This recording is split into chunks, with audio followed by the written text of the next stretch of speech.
For decades, the rare earth industry has been monopolized by China. But that story is changing from a tale of dependence to a race for diversification. As the US adopts a China plus one strategy to hedge against market volatility, the government is making its most aggressive move yet, with the Trump administration setting aside $12 billion for a strategic reserve of rare earths known as Project Vault. But massive challenges remain. While the US builds this domestic insurance policy, China still dominates the processing of these vital materials. So, where will these minerals actually come from? And can the US truly decouple from the world's primary supplier of rare earth minerals? On this episode of Growth Stories, we talk to Reed Blakemore, Director of Research and Programs at the Atlantic Council's Global Energy Center.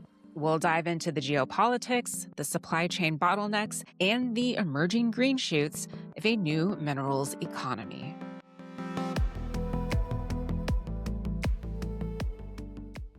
Reed, thanks so much for being with us today. Great to be here. Thank you. Coming into 2026, it seems like the rare earth market is being increasingly defined by a China plus one strategy.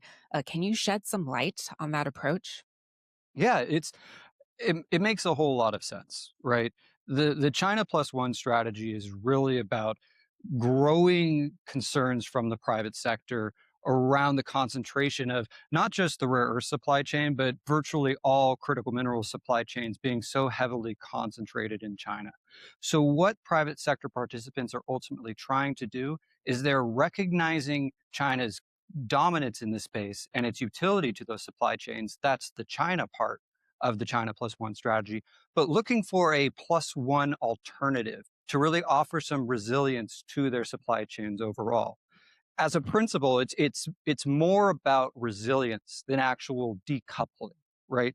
Companies want one more trusted supply chain outside of China so that China can't be a single point of failure as geopolitics, export controls, or really the realities of accelerating demand and market competition increase supply chain risk more broadly.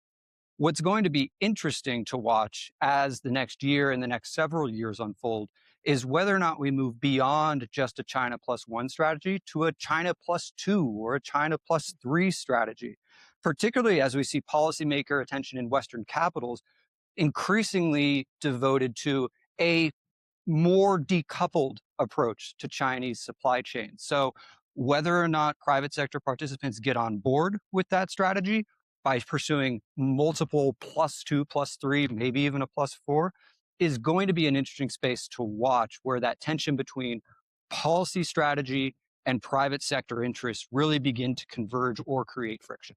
And to build on that resilience, in February, the Trump administration launched a $12 billion initiative to end U.S. industrial dependence on these Chinese rare earths and other critical minerals. This is known as Project Vault. So, how does this work? I think it's easiest to think of Project Vault as something like an insurance policy. It's a strategic reserve of critical minerals, again, not just your rare earth elements, designed to keep factories running in the case that you do see a supply shock as supply chain risk increases dramatically. And I think in the geopolitical space, particularly over the last year, we saw the increased potential for those supply shocks, for those geopolitical risks begin to enter the market. Now, with $12 billion in financing, Project Vault does two really important things for the market. First, and I think most importantly, it establishes a foundational demand signal. You have to fill the stockpile. And in a lot of ways, that's been the piece that creates some volatility in the market. People don't know how persistent the demand is going to be, where it's going to be, et cetera. A $12 billion facility creates that demand signal in a pretty strong fashion, and it will send that signal into the market in a way which supports new upstream and midstream activity. The second real significant value is the nature of having a stockpile itself. It's something that can be drawn upon in the case of a significant supply shock. It's not going to be used to manage the everyday market volatility that I think we see across minerals markets. But again, in an environment where we see the increasing risk of supply shocks due to export controls, geopolitical risk, et cetera, it's something that can be drawn upon in the case of one of those really nightmarish disruptions that we talk about in the foreign policy geopolitical risk space increasingly frequently. And Reed, if the domestic supply isn't ready, will Project Vault have to buy from China to build this initial stockpile? Is it allied sourcing only? I guess my question is, where are we getting this from? Because it would seem a little counterintuitive, maybe, if we're building a stock, trying to decrease our reliance on China, but we're still having to get our supply from them in this way. I think that's where the real next question is for Project Vault. I think this administration obviously didn't launch Project Vault with the idea of continuing to fill it with Chinese supply. And given the lack of scale from domestic supply, that does mean that filling the stockpile is going to require the United States to look elsewhere. I would expect that the first place it does begin to look is with allied and partner countries and begins to, and you see this administration begin to leverage a lot of the success it had with bilateral deal making it had over the last year. And even the other major announcement we got out of the critical minerals ministerial 2 weeks ago, this idea of Forge, this new plurilateral partnership where the United States is going to work with like minded countries to stimulate new supply chain activity through price floors, through additional bilateral and linking bilateral deals altogether. I think that'll be the space where this administration devotes its attention as the mechanism to fill the stockpile. It will be hard in the short term to avoid some leakage of Chinese supply into the stockpile. But I think this administration is largely committed to the idea of not filling the stockpile purely with Chinese supply and at least making the distinct effort to build that supply from other non Chinese sources. We talked about filling the stockpile, but are there any conditions that would allow companies to tap that reserve? I think the easiest way to maybe think about the release from the stockpile is going to be very similar to how we think about how the Strategic Petroleum Reserve is used right now. Again, as I mentioned earlier, this isn't going to be about, using the stockpile to alleviate traditional volatility. This is going to be about identifying the use of a stockpile during a national emergency, a major disruption, an area where we see either a price shock or a supply shock that is so significant and possibly so long term that would actually affect the ability of US producers to acquire or even manufacture the things that the United States needs for economic and national security. So, yes, while the stockpile will eventually make its way into the private sector in one fashion or another, I don't think it's going to be a simple bidding process for access to the stockpile. It'll only be used in very significant national security situations. And Reed, when we talked last year, we discussed how most of these companies can mine some of these critical minerals, but few can actually separate it or refine it. And I think that's really where Chinese firms have the edge right now. Are there any non Chinese companies that have that solvent extraction technology ready to scale here in 2026? There certainly are, but the way I would describe it is that the bench is still pretty thin, right?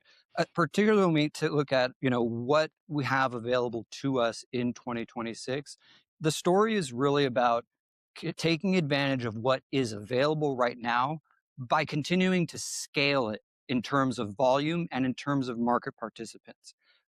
Currently, there are credible companies out there who are doing fantastic work in this space, but they're still too small and too few to really compete effectively at a macro scale to the engine of mineral processing and precursor manufacturing that China already has in the marketplace. So while there are significantly powerful and really awesome green shoots that are out there, I think the priority of this administration is going to be to grow those green shoots and lay down some more seeds in order to make sure that by the time we get to 2027 or maybe even 2028, we do have the robust market of companies and participants which aren't attached to China's concentration in the rare earth supply chain.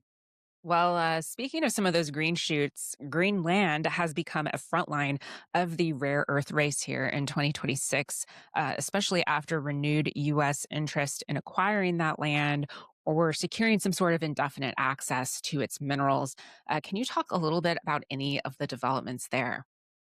Yeah, it's Greenland uh, has resurfaced in the past month as another major strategic opportunity that this administration is hugely interested in. But it's not the first time that Greenland's been brought up as a potential geostrategic asset that the president really thinks is critical to U.S. national and economic security. In the rare earth element space, it's a little trickier. Yes, Greenland does have viable significant rare earth element reserves. But I think it's important to remember that just because those rare earths are there in the ground doesn't mean that they're immediately accessible or accessible with viable project economics. When you think about Greenland, you have a number of other infrastructure issues, the availability of roads, rail, port access to get to those minerals and bring them to market. For Greenland in particular, you also have pretty notable environmental issues, right? A lot of these resources are under permafrost and deep ice. So it's even harder than offshore drilling in a lot of ways. You have to punch through the ice in order to access those minerals. Greenland also has a fairly limited number of available work days due to the persistent darkness. And something as simple as how easy it is to go out there and do the work associated with extracting those minerals is a fundamental piece of what makes a project viable in the first place. I also think you need to consider the social features around Greenland's history with mining. Mining in Greenland still is a very socially fraught issue, and we've seen this play out in a number of policy decisions from the Greenlandic government over the past several years. So, yes, while those resources are still there in the ground and should be considered a strategic opportunity, I do think we need to take a step back and contextualize Greenland in the context of all the other infrastructure and policy and capital inputs that would need to be brought to bear in order to actually leverage those minerals as a part of a supply chain diversification or decoupling exercise in the first place. So, what would the timeline potentially look like then for this reserve to make an impact if we do get access to these minerals? I think at the very least, it's a multi-year story, right? I mean, meaningful supply from Greenland, I would say, is a late decade story, and that's if we get everything right now and over the course of the next year. And getting everything right now is a pretty tricky proposition. We have issues in Greenland amongst the Greenlandic government associated with you know being a part of the United States. We have issues with the Danish participation and ownership of Greenland and wanting to engage with the United States constructively on these issues. Those areas appear to be trending in a positive direction, but it's still a bit tricky. So we need to get those pieces right before we even begin to have a conversation about the social issues on the ground associated with extracting those minerals, then the construction of infrastructure to get to those minerals and pull them out of the ground and bring them to market. All of those features make this a late decade, if not early 2030s story in my mind. And we hear a lot about rare earths in terms of EVs and some of the magnets there, of course, with burgeoning robotics technology. But what is their role in AI data center infrastructure? Do you see that as the next major demand driver? I think it's a part of the story, certainly, right? I think we need to remember that not just rare earths, but critical minerals are a part of the totality of what makes an economy function. And the emergence of the AI economy will be another layer of that demand picture. But I would describe it largely as just a layer, not a major demand driver as compared to what you see with the electrification of transport or the needs of the defense industry as we approach defense reindustrialization and a defense build out. You need rare earths, yes, to power data centers. That's factored into the rising energy demand we see with data center build out, not just in the United States, but around the world. You need them for chips associated with data centers, but we kind of already knew what the mineral footprint associated with increased chip demand was going to be. And to some lesser extent, you need them for cooling systems as well. So I would factor AI largely into, yes, a notable layer, but not the transformative demand driver that AI is for other sectors such as power generation or things like that. And last time we talked, we discussed the role of tariffs in de risking the supply chain. How has that been working? Is there any other progress you see in diversifying that supply chain? I think the answer really is threefold. The most important feature here is how tariffs and this administration's approach to reshaping global trade has also changed the context under which countries are thinking about their supply chain management overall, right? Tariffs on their own change the incentives to engage in supply chain development, but they don't necessarily change the chemistry or the geology, which fundamentally dictate where minerals come from, how they flow, and where they go. The second piece that I think is also really notable is how tariffs in the context of a changing trade environment have reinvigorated how countries partner with the United States on critical mineral supply chain development issues. I think over the past year, we've seen a number of countries bring their own mineral resources to the table as part of an effort to negotiate a favorable trade agreement with the administration. And I think that's been a notable driver of this administration's success with establishing so many bilateral critical mineral agreements as it has over the past year. The third element is, yes, you have the US China trade relationship piece where tariffs obviously play a significant role. I would look at that, however, more uh, as a market push rather than a market pull.